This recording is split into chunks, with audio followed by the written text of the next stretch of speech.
अच्छी। और बुरी किसके लिए है? कोई है जो महाभारत को बुरा मानता हो? नहीं। अच्छा, क्या होता है महाभारत पढ़ने से, ये बताओ। मैंने बहुत सारे लोगों को कहते सुना है कि बोले महाभारत अगर पढ़ो या घर में रखो, महाभारत घर में रखने ही से महाभारत हो जाती है।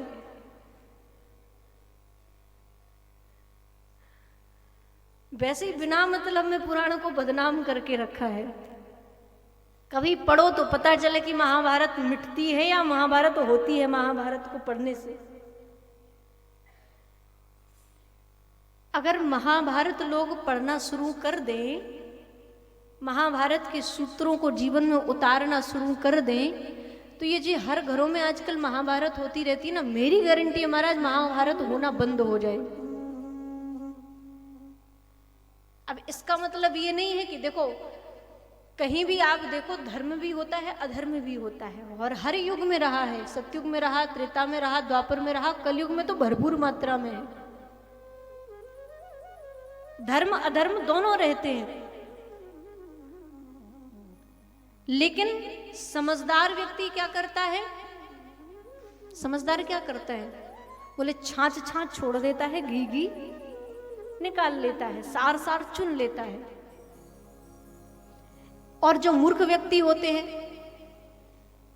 तो वो क्या करते हैं? बोले सार सार उनकी समझ आता नहीं, सो जो छाछ रहता है ना, जो किसी काम ही का नहीं है, उसको निकाल लेते हैं और घी घी छोड़ देते हैं।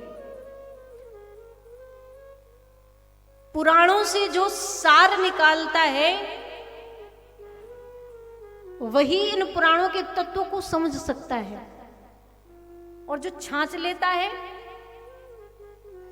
उसके हाथ कुछ नहीं लगता। उसने श्रम तो किया है, लेकिन श्रम के बदले उसने फल नहीं ले पाया।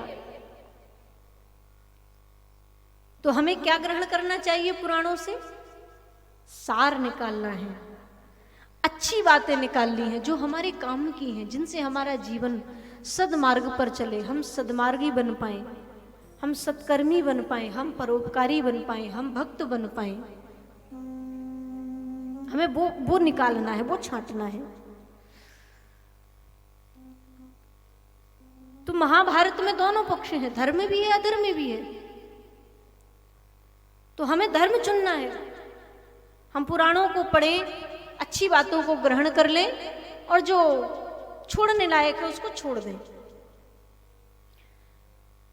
तो महाभारत जैसा पावन ग्रंथ, इसमें धर्म और अधर्म की लड़ाई रही है। धर्म पक्ष में पांडव हैं और अधर्म पक्ष में कौरव हैं। लेकिन अधर्म कितना भी श्रम कर ले, अधर्म कितना भी प्रयास कर ले, अंत में जीतता सत्य ही है, जीतता धर्म भी है।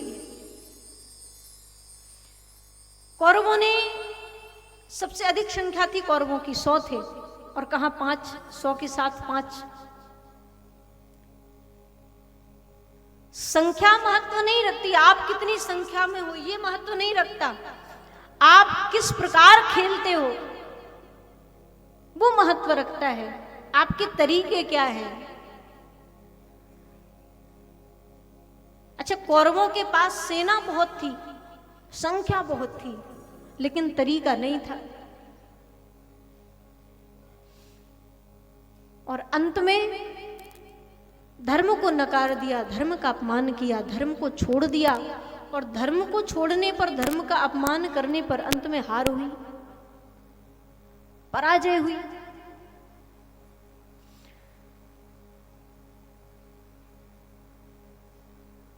कौरव पक्ष में भी धर्म था, और वो धर्म कौन था? धर्म के रूप में थे स्वयं विदुर जी महाराज। लेकिन विदुर जी का कभी सम्मान नहीं किया कौरवों ने, धर्म का कभी सम्मान नहीं किया। और जिस समय उपदेश दे रहे थे धृतराष्ट्र को, उस समय दुर्योधन आकर के विदुर जी महाराज को ललकार दिया, डांट फटकार दिया, मेरे पिता को आप अशिक्षा प्रदान करते हो, आप मेरे राज्य में रहने लायक नहीं हो, निकल जाओ यहां से, आपकी कोई आवश्यकता नहीं है। खाते हमारा हो और गाते कृष्ण का हो, पांडवों का हो, उनकी महिमा बता रहे हो। और जो चापलूसी करे उसको तुरंत ही त्याग देना चाहिए। आप हमारे राज्य में रहने लायक नहीं है, निकलिए यहां से। विदुर जी महाराज को हटा दिया, अपमान किया। और उस अपमान के बदले विदुर जी तो वहां से चले गए, लेकिन विदुर के जाने के बाद, धर्म के जाने के बाद पराजय निश्चित हो गई कौरवों की। अभी तक धर्म था तो बचाए रहा, लेकिन अब धर्म का नाम निशान नहीं रहा कौरवों के पक्ष में। अब तो पराजय होनी ही होनी थी महाराज। जहां धर्म है, धर्म अर्थात परमात्मा, धर्म अर्थात भगवान, धर्म अर्थात नारायण, जहां नारायण है, जिस पक्ष में धर्म है, जिस पक्ष में भगवान है, उस पक्ष की हमेशा विजय होती है। और जिस पक्ष में मनमानी है, भगवान का नाम निशान नहीं है, वो जीव चाह करके भी कितना भी प्रयास कर ले, पुरुषार्थ कर ले, श्रम कर ले, लेकिन वो कभी जीत नहीं सकता, हर जगह हारेगा।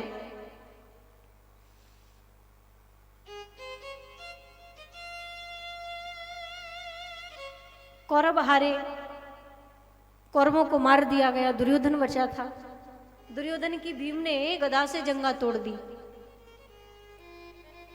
अच्छा, अब जंघा पे ही क्यों प्रहार किया? भाई भीम कहीं और भी तो मार सकते थे, पीठ तोड़ सकते थे, हाथ तोड़ सकते थे, सिर फोड़ सकते थे, लेकिन नहीं, जंघा पर प्रहार किया। क्यों?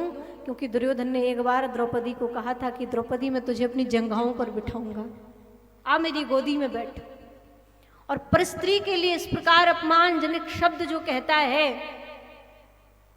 उसके साथ अधर्म होना ही चाहिए। और ऐसे पापी जो अपनी माताओं बहनों के प्रति या परस्त्री के प्रति जिस प्रकार की गंदी भावना रखते हैं, ऐसे आताताइयों का तो महाराज समाज से तुरंत ही वध कर देना चाहिए, उनको समाप्त कर देना चाहिए। उनको समाज में रहने का अधिकार नहीं है।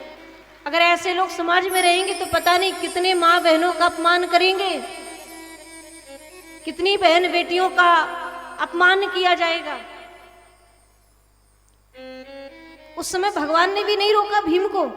क्यों? इसने अधर्म किया है, इसने पाप किया है, इसने वाणी से दोष कमाया है। दोष केवल आपके कार्य में ही नहीं होते, दोष आपकी वाणी से भी बन जाते हैं। अगर कभी आप किसी के प्रति गलत बोल भी देते हैं ना, किसी को गाली देते हैं, किसी की पत्नी को, किसी की माँ को, या फिर किसी अपने ही सगे संबंधी को किसी को गाली देते हैं, तो आपकी वाणी बिगड़ गई और वाणी से आपको दोष लग गया।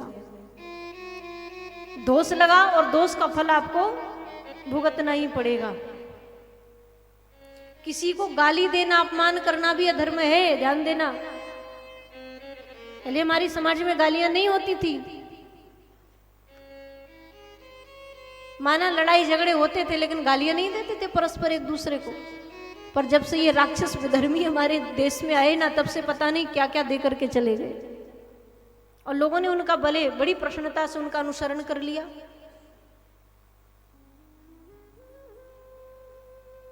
इसलिए हमारे ऋषि मुनियों की ये देन नहीं है। ऋषि मुनियों ने तो, हम ऋषि संतानें हैं, और मनु महाराज की संतानें हैं।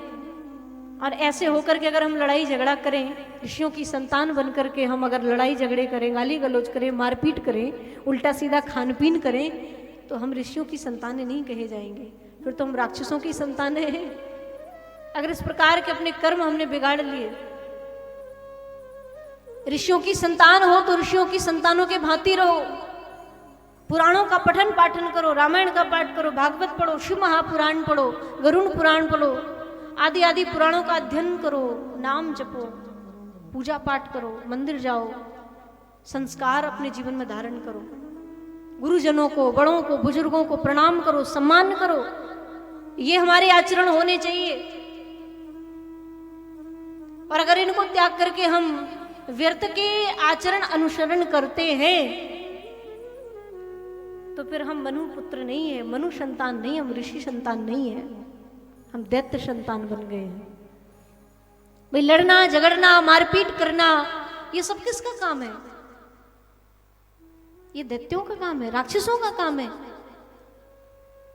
इसलिए प्रेम से रहो, हिल मिल करके रहो, मिलजुल करके रहो।